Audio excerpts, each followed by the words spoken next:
श्री शंकराचार्य, आदि शंकराचार्य, जगत गुरु शंकराचार्य के नाम से भी हम उनको जानते हैं।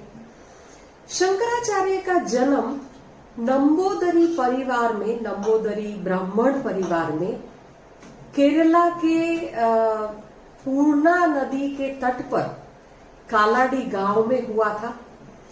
पिता का नाम शिवागुरु और माता का नाम आर्यांबा था। आर्यांबा और शिवागुरु एक संतान के लिए भगवान को बहुत प्रार्थना कर रहे थे, संतान प्राप्ति के लिए।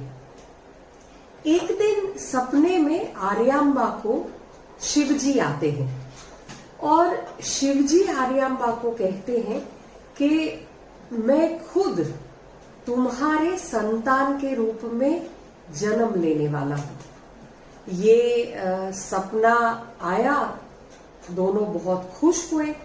आर्यांबा और शिवागुरु के आनंद का कोई सीमा नहीं था।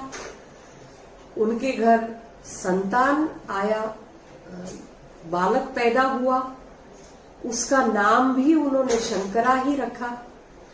अब ये शंकरा जो थे, उनको पिता का सानिध्य जीवन में बहुत कम मिला। यानी शिवागुरु की मृत्यु जब शंकरा बहुत छोटे थे तभी हो गई थी, जिसके कारण उनके उपनयन की जिम्मेदारी, शंकरा को वेद पाठशाला भेजने का, गुरुकुल में जाकर वो वेद का अभ्यास कर सके, शास्त्रों का ज्ञान ले सके, ये सारी जिम्मेदारी उनकी माता को निभानी पड़ी थी या उनकी माता ने ही निभाई थी। जब शंकरा की पढ़ाई खत्म हो गई तो शंकरा सन्यासी बनना चाहते थे, पर उनकी माता उनकी शादी करवा के उनको गृहस्थी में रखना चाहती थी। माता कहती थी उनको कि अब वो बूढ़ी हो गई है, उनसे चला भी नहीं जाता है और सुबह सुबह नदी में जाकर उनसे स्नान भी नहीं हो पाता है। तब कहते हैं शंकरा ने नदी को, जो पूर्णा नदी वहां से बहती थी, वो पूर्णा नदी को प्रार्थना की। वो पूर्णा नदी को आज पेरियावर नदी के नाम से भी जानते हैं। पूर्णा नदी को प्रार्थना की और वो नदी का पूरा बहाव उनके घर के पास से जाए, वो प्रार्थना करके उन्होंने पूरा नदी का बहाव उनके घर से जाने का रास्ता बनाया। तो ये थे शंकराचार्य और ये था शंकराचार्य का प्रभाव। अब एक दिन कहते हैं शंकराचार्य नदी में नहा रहे थे, तब एक मगर ने उनका पैर पकड़ लिया। तो शंकराचार्य जोर जोर से चिल्लाए और उनकी माता को बुलाया और माता को बुला के उन्होंने कहा कि अगर वो शंकराचार्य को संन्यास लेने की अनुमति देती है तो ये मगर उनका पैर छोड़ देगा और उनका जीवन बच जाएगा। अब माता के पास कोई विकल्प नहीं था। तुरंत ही हड़बड़ी में माता ने उनको संन्यास लेने की अनुमति दे दी और जैसे ही माता ने संन्यास लेने की अनुमति दे दी, वैसे ही मगर ने शंकराचार्य का पैर छोड़ दिया उनके मुंह से। कहते हैं शंकराचार्य के पैरों में खरोच तक भी नहीं आई थी मगर के पैर पकड़ने से। शंकरा ने दुनिया के सारे बंधनों को तोड़ते हुए संन्यास ले लिया। मां परेशान थी। परेशान मां को शंकराचार्य ने संन्यास लेने से पहले वचन दिया कि मां जब मृत्यु शैया पर होगी, जब उनका मृत्यु नजदीक होगा, तब वो जरूर मां के साथ रहेंगे। ये वचन देकर शंकराचार्य ने संन्यास लिया था। माता को वचन देकर समर्थ गुरु की खोज में शंकराचार्य कालाड़ी छोड़कर निकल गए। अपने वचन का पालन करते हुए जब उनकी माता मृत्यु शैया पर थी, तब शंकराचार्य वापस आते हैं, माता को अग्निदाह देते हैं और सारे जो भी रिचुअल्स हैं वो भी करते हैं।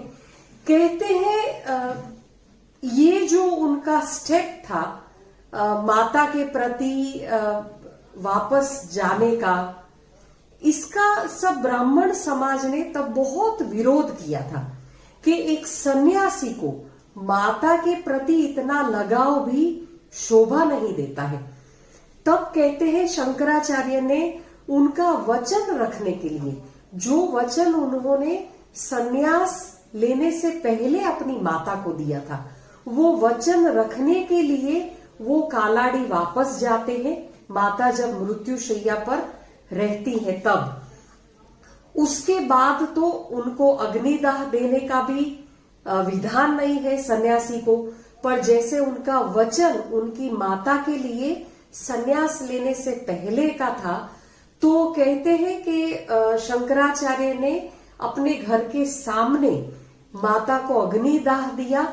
आज भी दक्षिण भारत में कई कई जगह पर ये प्रथा है कि अपने घर के सामने अग्निदाह देते हैं परिवार जनों में अगर किसी का मृत्यु होती है तो।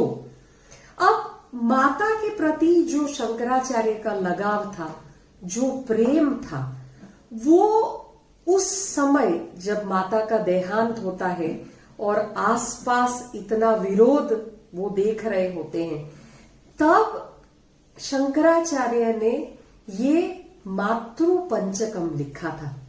अब ये जो मातृ पंचकम है, इतना भावपूर्ण श्लोक उन्होंने लिखे हैं, 5 ही श्लोक है, पर इतने लागणी प्रदान या इतने भाव विभोर ये मंत्र उन्होंने लिखे हैं 5। मातृ पंचकम के एक एक शब्द हर एक सदी की एक एक माताओं के लिए सत्य है। मैंने बहुत सरल तरीके से मातृ पंचकम बोलने का प्रयास किया है, उसको सिखाने का भी प्रयास किया है। ये हिंदी में और गुजराती में ये सबसे पहली बार YouTube पर मैंने डाला है। YouTube पर ये डिटेल मातृ पंचकम हिंदी में या गुजराती में सिखाना भी नहीं है और उसका भावार्थ भी नहीं है।